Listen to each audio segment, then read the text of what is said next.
Hello viewers, welcome to this web development series. इस section में हम कवर कर रहे होंगे इंट्रोडक्शन टू एचटीएमएल, सीएसएस और जावास्क्रिप्ट। मैंने यहाँ पे मेंशन किया है कोड एडिटर को भी। तो अगर हमें कोई भी वेबसाइट बिल्ड करना है या बनाना है तो इसके लिए हमें एचटीएमएल, सीएसएस और जावास्क्रिप्ट आना चाहिए। अब इन तीन लैंग्वेजेस के कोड को लिखने के लिए हमें ज़रूरत होगी एक कोड एडिटर की। बहुत सारे टाइप के कोड एडिटर मौजूद हैं, इंटरनेट पे जाके हम सर्च कर सकते हैं और डाउनलोड कर सकते हैं। इवन हम नोटपैड को भी यूज़ कर सकते हैं कोड को लिखने के लिए इन तीन लैंग्वेजेस के। बाकी जो लैंग्वेजेस होती है पाइथन जैसे लैंग्वेजेस के लिए हमें प्रॉपर इन्वायरमेंट तैयार करना होगा। पर इन लैंग्वेजेस को हम नोटपैड में भी लिख सकते हैं, पर नोटपैड में कोड करना बहुत ही ज़्यादा मुश्किल हो जाता। या फिर स्पेलिंग मिस्टेक हमें पता नहीं चलते, प्रॉपर्टी का सजेशन हमें पता नहीं चलता वगैरह। तो वो चीज़ें हमें सारे कोड एडिटर बता रहा होता है। इवन हमें एरर भी मिलता है कोड एडिटर के अंदर। तो हम कोड एडिटर यूज़ कर रहे होंगे इन तीन लैंग्वेजेस की कोड को लिखने के लिए। कोड एडिटर में इन तीन लैंग्वेजेस की कोड का रिजल्ट हमें नहीं मिलता। तो अगर हमें रिजल्ट भी देखना है कि ये पीस ऑफ कोड का रिजल्ट क्या होगा वगैरह, तो इसके लिए हम यूज़ कर रहे होंगे ब्राउज़र को।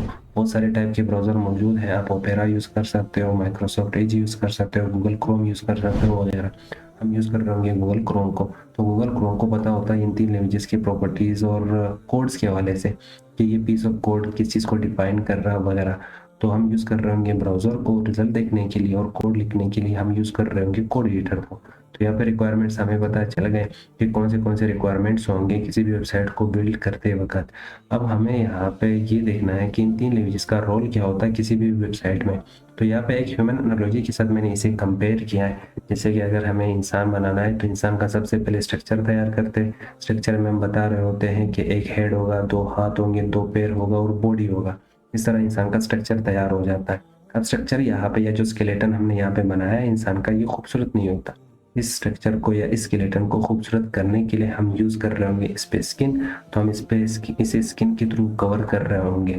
स्केलेटन को जैसे स्किन के थ्रू कवर कर लेंगे तो ये खूबसूरत तो हो जाता है, पर ये फंक्शनल नहीं होता। तो अगर हमें फंक्शनल भी बनाना है इसे, तो इसमें हमें दिमाग डालना होगा। तो दिमाग से ये फिर सोच सकता है, डेटा स्टोर कर सकता है और खुद के सजेशन या खुद के जो भी एक्शन होंगे वो खुद ये ले रहा होता है। इसी तरह कहानी होती है हर वेबसाइट की। तो वेबसाइट का स्ट्रक्चर तैयार करने के लिए हमें आना चाहिए HTML। HTML में हम बता रहे होंगे कि यहाँ पे हेडर होगा, यहाँ पे बॉडी होगी और यहाँ पे फुटर होगा। और अगर HTML खूबसूरत नहीं दिखता तो HTML को खूबसूरत करने के लिए या स्किन से कवर करने के लिए हमें यूज़ करना होगा CSS। CSS से हम स्टाइल कर रहे होंगे HTML को। और ये दोनों फंक्शनल नहीं होते, तो इन दोनों को फंक्शनल बनाने के लिए हमें यूज़ करना होगा जावास्क्रिप्ट को। तो यहाँ पे हमें समझ आ चुका है इन तीन लैंग्वेजेस का रोल क्या होता है किसी भी वेबसाइट में।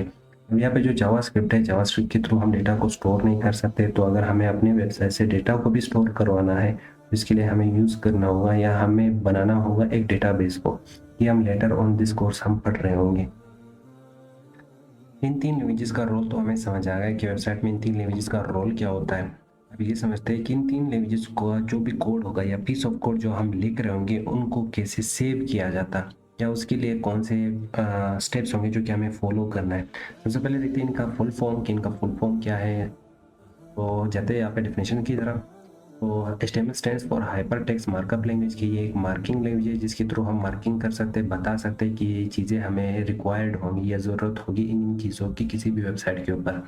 डेफिनेशन पढ़ना चाहें तो आप लोग पढ़ सकते हैं। और यहाँ पे एक्सटेंशन क्या होता है? एक्सटेंशन एक पहचान होती है। बहुत सारे टाइप के एक्सटेंशन होते हैं। सॉफ्टवेयर को जब भी आप इंस्टॉल करते हो तो सॉफ्टवेयर का एक पहचान होता है।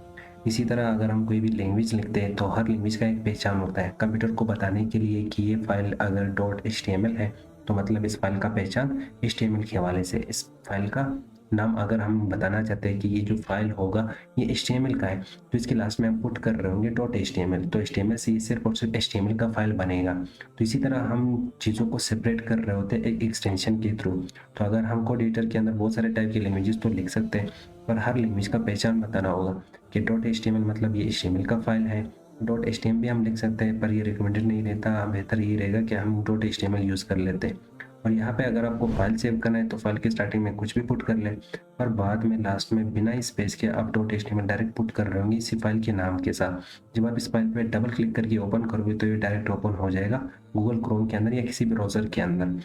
तो यहाँ पे एक स्पेशल नाम भी होता है HTML के फाइल के लिए, जैसे कि इंडेक्स। तो इंडेक्स से ये फाइल तो बनता नहीं है HTML का, तो इसकी लास्ट में भी सेम इसी तरह पुट कर रहे होंगे .html। तो डायरेक्ट बाद में आपने .html यहाँ पे पुट कर लेना है। तो इससे बनेगा ये फाइल डॉट HTML का। तो एक स्पेशल नाम है, आप ये नाम यूज़ कर लो या ये यूज़ कर लो, दोनों आप यूज़ कर सकते हो, पर स्पेशल नाम आप यूज़ कर रहे होंगे पहले फाइल के लिए। जो भी हम HTML का पहला फाइल बनाएंगे, फर्स्ट फाइल बनाएंगे, उसके लिए हम इंडेक्स डॉट HTML यूज़ कर रहे होंगे। CSS की भी सेम कहानी। CSS stands for cascading style sheet. तो स्टाइल मतलब स्टाइल करना किसी भी वेबसाइट को, या जो स्केलेटन होता है, वेबसाइट का स्ट्रक्चर होता है, उसे स्टाइल करना। इसका पहचान डॉट CSS है। फाइल सेव करते वक्त कोई भी नाम दे दो, पर लास्ट में डॉट CSS पुट करना होगा, जिससे पता चले कि ये फाइल CSS का है। और यहाँ पे भी एक स्पेशल नाम है स्टाइल, तो हम यहाँ पे स्टाइल भी लिख सकते हैं कि स्टाइल डॉट CSS, मतलब इस फाइल में स्टाइलिंग यूज हुआ है। स्टाइल डॉट CSS भी हम यूज कर सकते हैं। इसी तरह जावास्क्रिप्ट का एक्सटेंशन है dot JS। J stands for JavaScript. और जावास्क्रिप्ट के लिए जैसे कि मैंने यहाँ पे वापस वही सेम नाम लिखा है, पर इसके लास्ट में मैंने पुट किया है डॉट JS, मतलब ये जो फाइल हो गई ये JS का है, जावास्क्रिप्ट का है।